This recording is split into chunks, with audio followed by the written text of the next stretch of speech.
My father called me useless my whole life. He compared me to my sister, shamed me in front of everyone, and never once said he was proud.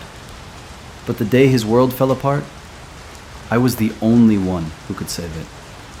I grew up in a house where love was never equal.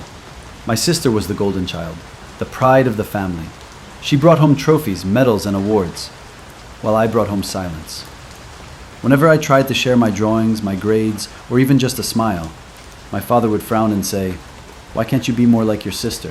You'll never amount to anything." Those words cut deeper than any knife. No matter how hard I worked, I was invisible.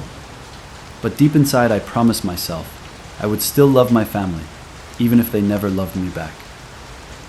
Years passed. My sister became a doctor, admired by everyone. And me? I worked quietly, living in the shadow they built for me. Then, one night, the world shattered. My sister collapsed in the hospital she worked at.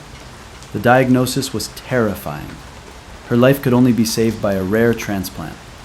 The doctors searched desperately, and in the end, they found only one match. It was me.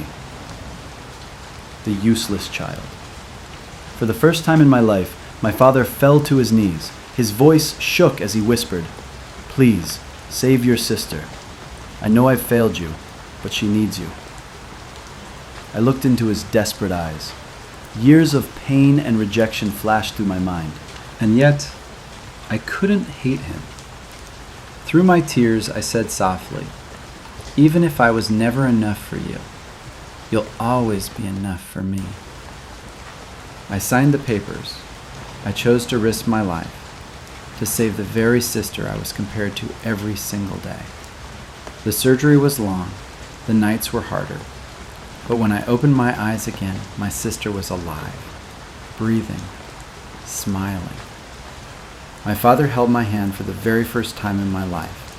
His eyes were filled with tears as he whispered words I thought I would never hear. "I was wrong about you. You were never useless. You were my greatest blessing." In that moment, all the scars, all the pain melted away. Because sometimes the greatest strength is loving even when you were unloved. If you've ever been told you weren't enough, remember, your worth isn't measured by their words. You are more powerful, more precious, and more loved than you think.